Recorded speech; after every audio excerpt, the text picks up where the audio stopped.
Good morning, students. Today we will discuss the nature of globalization or characteristics of the globalization. Its first point, liberalization. Liberalization stands for open competition and the free trade, and both these are important characteristics of the globalization. Liberalization gives freedom to industrialists to establish industries, units, and also support de-license and deregulations, etc. Liberalization क्या है कि globalisation की first of all एक के characteristics मानी जाती है कि इसमें क्या होता है कि वो इंडस्ट्रियल जो बिजनेसमैन होते हैं उनको विदाउट लाइसेंस के उनको अपना बिजनेस सेटअप करने की परमिशन दे देते हैं। सेकंड है प्राइवेटाइजेशन।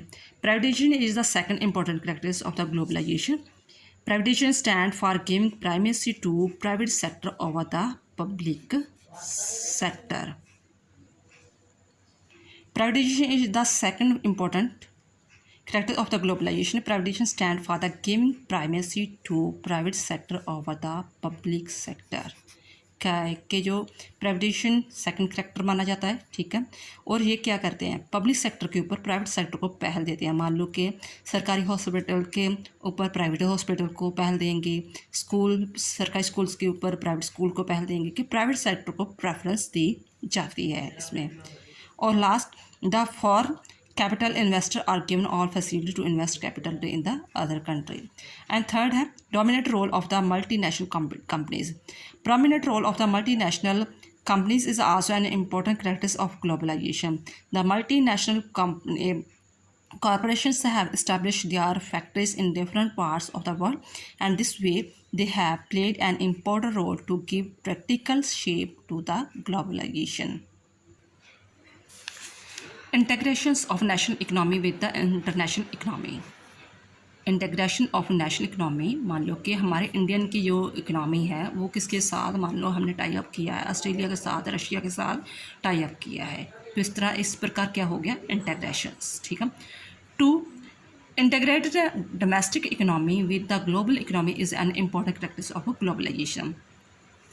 मान लो कि हमारे इंडिया में जो मसाले हैं, स्पाइसेस है, वो बहुत फेमस है, तो हमने दूसरे देशों के साथ टाई अप कर लिया, तो अपना डोमेस्टिक इकनॉमी को अपने वर्ल्ड लेवल तक लेकर गए, ठीक है। और लास्ट वाली लाइन इसकी बात में करनी, today to regulate the global economy rules are made by the World Trade Organization, जिसे हम WTO भी बोल देते हैं, and the member nations are the bound to obey this. जो भी इस देश में होते हैं WTO के अंडर वो होते हैं, मेंबर बने होते हैं, वो इस रूल्स को फॉलो करते हैं। फिफ्थ है dominant role of the international institution. Today पहले तो आप उन्हें उसी तरह ही कि to dominate role of international institution are the other characteristics of the globalization, ठीक है। Today there are so many international organization such as the WTO, ILO, UNCTD, आपको फुल नेम लिखने की ज़रूरत नहीं है, आप ऐसे शॉर्ट फॉर्म में लिख सकते हो, UNDP etcetera, which are known as the driving forces of globalization. These organization make rule. पहले तो वो क्या करते हैं, जो ऑर्गेनाइजेशन है, जैसे हमने पिछले पॉइंट में पढ़ा, WTO के जितने मेंबर होंगे वो इसके रूल्स को फॉलो करेंगे, ये रूल्स को भी बनाते हैं और इन्फोर्स भी करते हैं, तो जो भी मेंबर इसके होते हैं उनको रूल्स को फॉलो करना पड़ता है। जिस लाइन को मैंने टिक लगाई है वही लाइनें आपने सिर्फ करनी है, बाकी एक्स्ट्रा लाइनें करने की ज़रूरत नहीं है। देन आफ्टर है global movement of the people. आपने ये बात कई बार सुनी होगी कि हमारे देश के दूसरे देशों में टूरिस्ट वीज़े के लिए जाते हैं और फॉरेनर भी हमारे देश में आते हैं।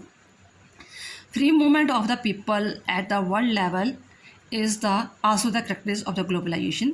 The condition for the movement of the people, entrepreneur, मतलब अगर वो एक देश से दूसरे देश में जा रहे हैं तो कौन कौन सी कंडीशंस हो सकती है। मे बी वो एंटरप्रेन्योर हो सकता है, कोई बिजनेसमैन हो सकता है, किसी फील्ड में एक्सपर्ट हो सकता है, प्रोफेशनल लाइफ का हो सकता है, या लेबर के लिए वो दूसरे देश में जा रहा है। Have been relax considerably as the result of which during the last few years the international movement of the people has increase manifold. बस यहाँ तक इनफ है। नेक्स्ट है Free flow of international capital. Free flow of capital at international level is also an important characteristic of the globalization. पहले just यही starting वाली line करनी है. Then after it has happened in the strengthening their domestic economy. ठीक है, आपने बस ये दो लाइनें ही अटैम्प्ट करनी है. The global spread of information technology. अगर आप वीडियो वगैरह देख रहे हैं तो किस रीज़न के कारण है? इंफॉर्मेशन टेक्नोलॉजी के कारण. The global spread of the information technology is also essential for the process of globalization. ये फर्स्ट लाइन. देन आफ्टर आपने ये लाइन अटैम्प्ट करनी है. Information technology has played an important role in the providing speed to the process of globalization at the developing of the information technology has made the world very small. Technology के कारण हम एक स्थान पर बैठे हुए कोसों मील दूर से भी हम बात कर सकते हैं. Speed to process of globalization as a developing of the information technology has made the world very small and has the brought the people quick close to one another. 9th point, various dimension of the globalisation.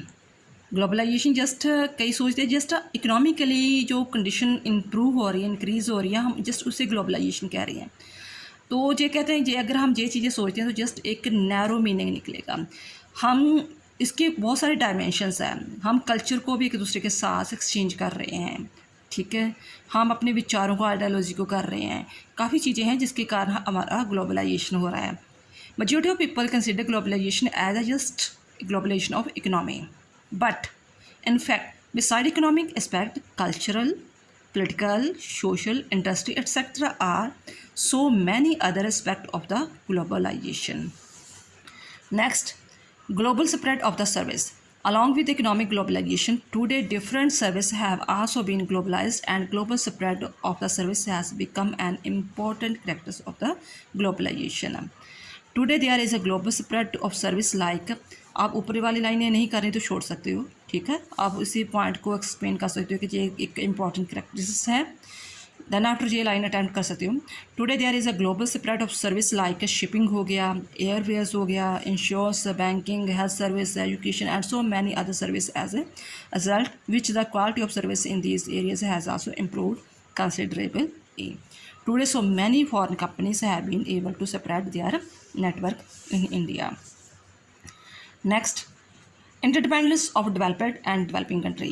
ये नहीं कि मान लो कि जेकर USA, Russia, Australia वर्ग के देश हैं वो हमारे देश में आकर इन्वेस्ट कर रहे हैं तो उनको कोई लाभ नहीं हो रहा. उनको भी रॉ मटेरियल चाहिए हमारे देश से, सस्ती लेबर चाहिए. अगर उन्होंने जो सामान बनाया है तो उस सामान को कौन परचेज करेगा? जी हमारी कंट्री करेगी ना, डेवलपिंग कंट्री. ठीक है, तो इट मीन्स दोनों एक दूसरे पर डिपेंडेड है, इंटरडिपेंडेंस है. Interdependence of the developed and developing country. Globalization is not only the dependence of the developing country on the developed country, rather it is a two-way process and it is a state of interdependence of the both. आप इतना भी लिख सकते हो. ठीक है, example देनी है तो दे सकते हो.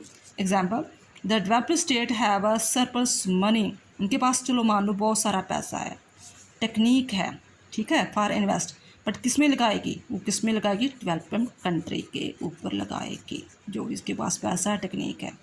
रीज़न क्या? क्योंकि हमारे देशों में मटेरियल मिल जाता है, चीप लेबर मिल जाती है. अपनी वर्डिंग में आप अटैम्प्ट कर सकते हो जलाइने.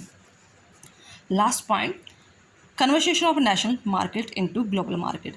The globalization has opened the door for global markets for the national market, as a result of which the manufacturer have got the opportunity to sell their goods anywhere in the world. जैसे आपने Flipkart, Amazon, मंत्रा ऐसे आपने सुने होंगे. तो वो क्या करते हैं? ऑनलाइन शिपिंग करते हैं ना, तो वो इससे के द्वारा भी ग्लोबल मार्केट बन रही है सभी की.